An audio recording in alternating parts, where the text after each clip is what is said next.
The story of the Mongol conquest of Jin China begins not with the thunder of hooves on the open plains, but with the simmering memory of insults and betrayals that had been carved into the heart of a rising power.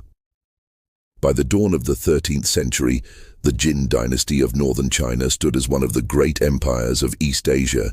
Its rulers, the Jurchen people who had long subdued the Song dynasty to the south and carved out their dominion across the rich agricultural lands of the Yellow River Basin. They commanded vast cities, strong fortifications, and millions of subjects. Yet in the distant steppe beyond the Great Wall, a force unlike any they had ever faced was gathering under a man who was transforming the world, Genghis Khan. Born as Temujin, hardened by the bitter struggles of the Mongolian steppe, he had united the once fractious tribes into a single war machine. By 1206, after years of civil war among rival clans, he had been proclaimed Genghis Khan, universal ruler, a title that carried both spiritual and earthly power. To the Mongols, this was destiny revealed, and to their neighbors, it was the shadow of doom. The Jin dynasty had once been a master of the steppes, playing nomadic tribes against one another, using diplomacy, tribute, and cunning alliances to keep the horse lords divided. But Genghis Khan shattered that balance. No longer were the Mongols pawns of the empire. Now they were an empire of their own, and they carried with them a burning desire to avenge old slights. Years before, when Temujin was still rising, he had approached the Jin for recognition and support, only to be treated with disdain. The Jurchen rulers had demanded that he acknowledge himself as their vassal, a servant to the empire, but Genghis Khan would accept no overlord but eternal heaven. What the Jin considered arrogance, he considered destiny, and as the Mongols grew in strength, it was inevitable that this question of dominance would be settled not in words, but in blood. In 1211, Genghis Khan launched his great invasion of Jin China. His forces, though fewer in number than the massive armies the dynasty could muster, possessed qualities that made them almost unstoppable: mobility, discipline, and above all, the genius of their leader. The Mongol cavalry moved like a storm, able to cover distances that seemed impossible to their sedentary foes. Each warrior was not just a fighter, but a hunter, trained since childhood to survive with little, to ride for days without fire, to live on dried meat and mare's milk. Their bows could pierce armor at deadly ranges, and their tactics of feigned retreat and sudden ambush confounded armies that fought in rigid lines. Against the sprawling fortifications of northern China, the Mongols also learned quickly the arts of siege warfare, capturing engineers and specialists from conquered peoples, using catapults and siege engines to reduce walls that had stood for centuries. The first campaign struck terror across the frontier. In a matter of months, Mongol forces swept through the passes of the Great Wall, defeating Jin armies that vastly outnumbered them. Genghis Khan divided his army into several columns, allowing them to strike simultaneously at different targets, spreading chaos and confusion. Cities fell, some after sieges, others after betrayals from within.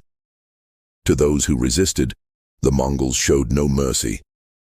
Populations were massacred, towns burned to ash, their ruins left as grim warnings to others.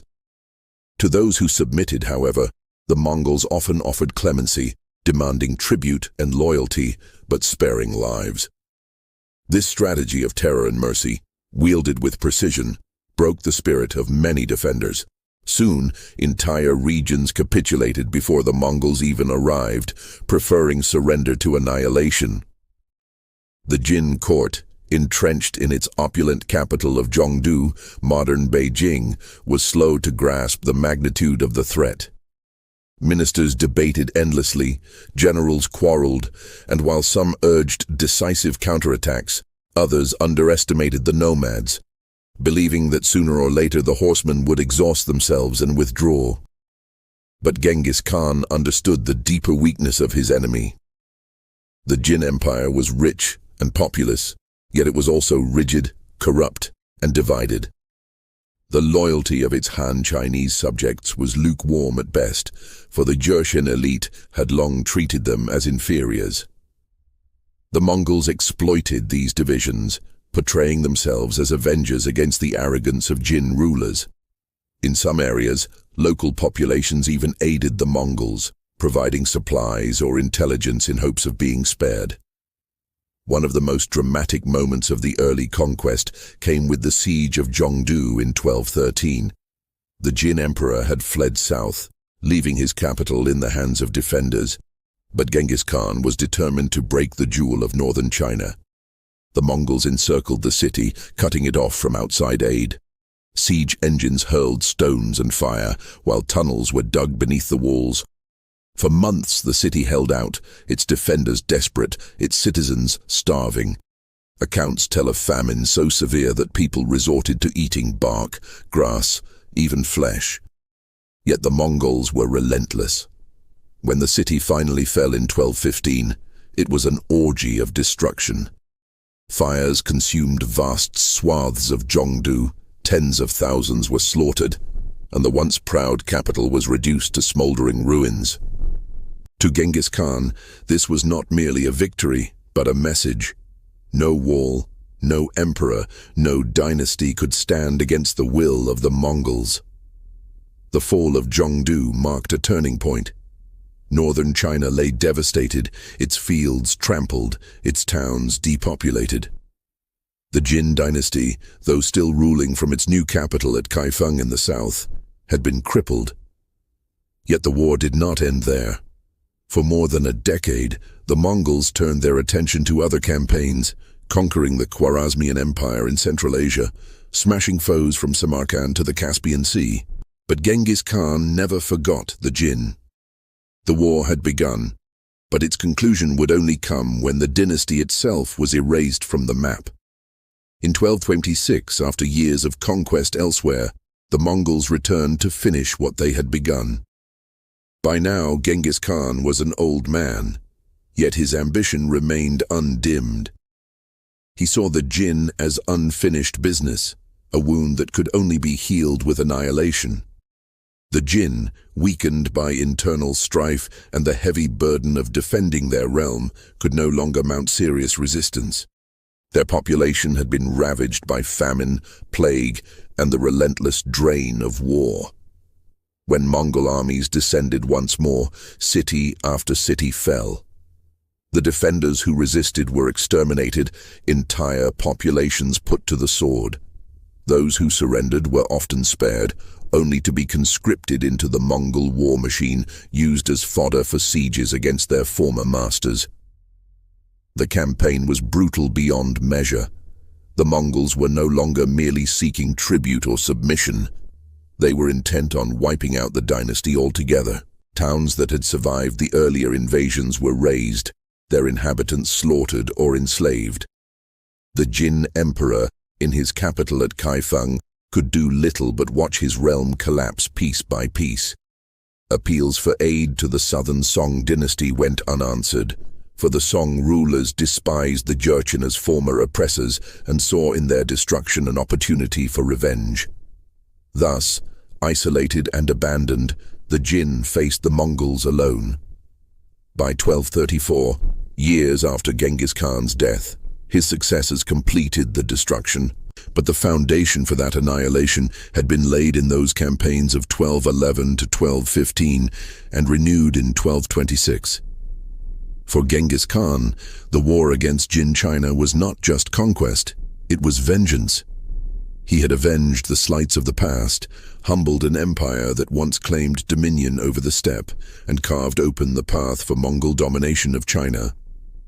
The ashes of Zhongdu and the ruins of Kaifeng bore witness to his resolve. The legacy of this war was catastrophic for northern China. Millions perished, cities were depopulated, irrigation systems collapsed, and fertile lands reverted to wilderness. For generations, the memory of the Mongol invasions lingered as a nightmare in Chinese history. Yet it was also the prelude to a new era, for from the wreckage of the Jin, the Mongols would move on to conquer the Song and eventually establish the Yuan dynasty, uniting all of China under their rule. Genghis Khan's vision of a world empire had found its foothold, and it was built upon the corpses of those who had defied him. This was truly a war of annihilation. It was not waged merely for land or wealth, but for dominance, for revenge, for the assertion that no dynasty, however ancient or mighty, could withstand the fury of the steppe. The Mongols brought with them both terror and transformation, and their conquest of Jin China remains one of the bloodiest and most decisive episodes in the history of empire.